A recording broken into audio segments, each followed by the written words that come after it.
was a grind, wasn't it? Yeah, a little bit. Not a lot to fix, but we fought it out. Those guys played well. They gave us great looks. Had to make plays. Had a bunch of guys go down.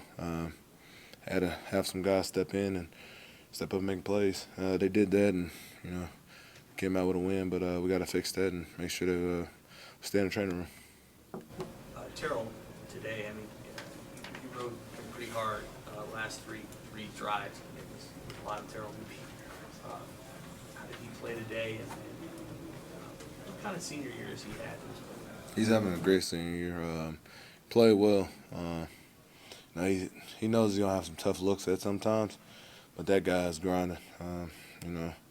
Put the ball in his hands. We know that if he makes one guy miss, he takes a ball 70 yards for a touchdown. He has speed. He's elusive. He makes guys miss. So, like I said before, our running backs as a whole, those guys fight their tails off. And, I try my best to get those guys great looks, definitely on zone reads and things like that. Those guys just got to, understand that, if we establish a run game, it opens up the pass. And, those definitely Terrell today, I think it was just a statement for himself, just grinding it out, being able to go in there when Devon went down, things like that. But, like I said before, those guys just got to be prepared for anything, and I think we were. With Steve and Carter going down 2 minutes into the game, did that limit some of your play calling opportunities, or were you able to run the same types of plays with Sam Cotton and Trey Foster? It didn't limit it at all. Honestly, those guys, as a unit, those three guys are seniors. They know exactly what they're doing. Like I told Trey, told him, hey, just step up and make plays. That's what it's all about. You never know what may happen. And unfortunately, Seaton went down, but those guys went in. They made key blocks. They had key catches, definitely late in the game. Being able to go in there and those guys rotate in and out every week, like they're the starters. So I think they were prepared for things to happen like that. Like I said before, unfortunately it did, but those guys stepped in and we didn't look back and we took a step forward. How much do you appreciate your coach trusting you guys on fourth down, as he has all season long, but especially on that 4th and 1 when you could have kicked a field goal and cut it to 3, but he wanted to keep you on the field and score the touchdown? I think it's just the work ethic we put in every week. He trusting those linemen. Those guys put their hand in the dirt and they're grinding. They got a great push up front. Definitely in the run game. Later in the game, we started wearing down on those guys, being able to get what we wanted out of it. They said that's exactly what was going to happen. Those guys are talented up front on the D-line. They got some athletes.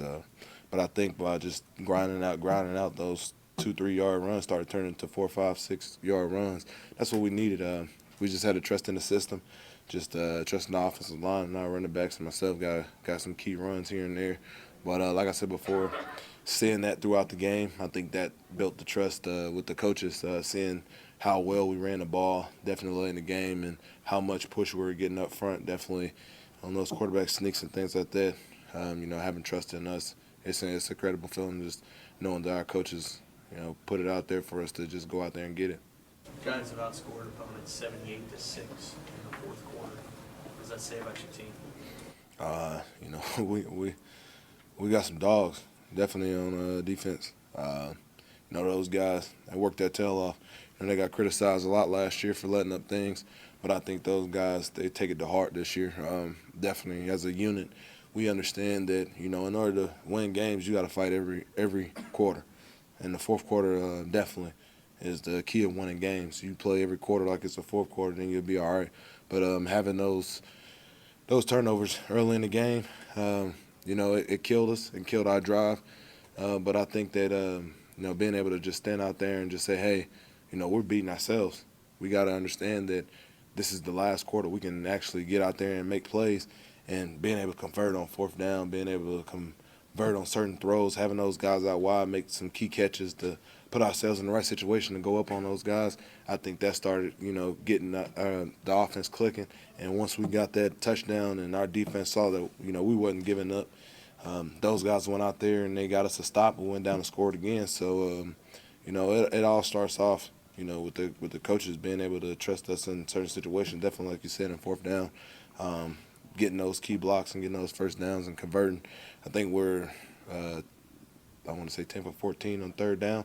We just got to make sure that, like I said before, we're killing ourselves. We're over 50%, over 60% on our third down conversions. We hit our goal, but we also left a lot of points on the field. Definitely getting closer and closer to the end zone. We had to make sure that, yeah, that's the crazy thing about it. Not being able to punt, but not scoring a lot of points, kind of spooked us a little bit. But I think we bought into the system late. But we can't rely on that later in the season. Tommy, back to that go-ahead drive, you were able to connect with Stanley on that big third down where he stretched the marker and kept the chains going, ended up scoring.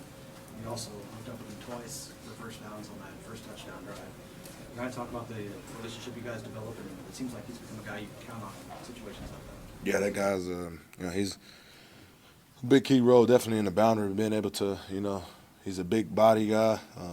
He fights for every yard he gets. That guy, he never gives up.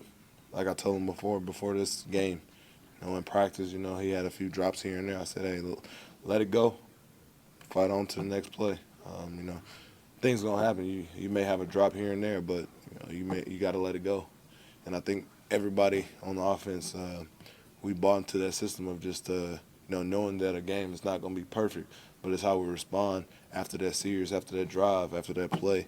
And those guys kept fighting, and our offensive line kept fighting. Being able to believe in each other, believe in our coaches, and believe in our work ethic that we put in the offseason, all showed up definitely later in that fourth quarter. Just being able to go out there and just keep driving, keep working, just keep believing in our coaches to call the right plays and believe in our offensive line to block up front. And our receivers do a heck of a job blocking out wide and being able to open up those holes and being able to get the second lane for our running backs and myself to open up a play. Did you take a deep breath, Tommy, when that 4th and inches like that, how close it was, or did you get a good look at how close it was on the chain measurement? I wasn't really sure. The ref actually came up to us pretty much, I think, like 15 seconds after, before the actual official ref came up and said that we got the first down. He just told us, hey, you guys, the play's confirmed. So I was looking to make sure that, what was the next play. So, like I said before, Terrell on that play made a heck of a run. We got what we wanted. It was actually a pass play, but we ran a run play because we got a great look. He got a great lane to get in there, and he fought for that fourth down. And yeah. Yeah. So, just being able to check in that and believe in our offensive line to get us a great push. He did a great job of reaching out there and getting that first down for us. Tommy, how tough was it for you and really the whole team to see Western Tech go down? It was tough. That's one of my best friends. It's tough seeing him go down, but I know he's a warrior. He's doing okay. So, I'm about to actually go and see him right now. So I'm gonna make sure everything's okay with him. But it's tough seeing your teammate go down, especially one of the guys that you're real close with. So I'm praying that he's okay. But at the end of the day, things happen. But at the same time, that sucks. But I think he's gonna be all right. You and Trey are pretty close. How was it when he caught that ball, and was that play intended for him? Actually, he was my third read, my third guy on that progression.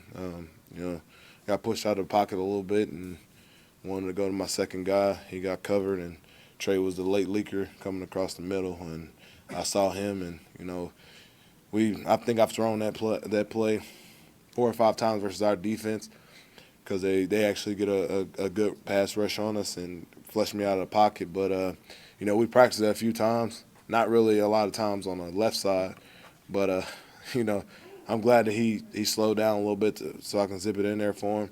But it was one of those plays that we've hit a few times throughout the offseason that we really don't expect to be open. But that guy Trey just came across the middle, saw that he was in the open window and slowed down a little bit, and he made a play.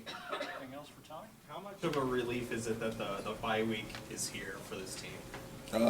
It's a great relief, but like I said before, we got to stay in the treatment room. We got a few guys with nicks and bruises here and there, but it gives us 2 weeks to game plan, and we're looking forward to it. We're in the right seat. But we just got to make sure that we keep polishing it up to move on down the road. And like I said before, it's gonna be a tough conference. But like I said before, we get 2 weeks to game plan and get ready for our next opponent. So I'm looking forward to it. Like I said, we got some guys that's nicked up here and there, but I think this bye week is really, really important for us, definitely after this game.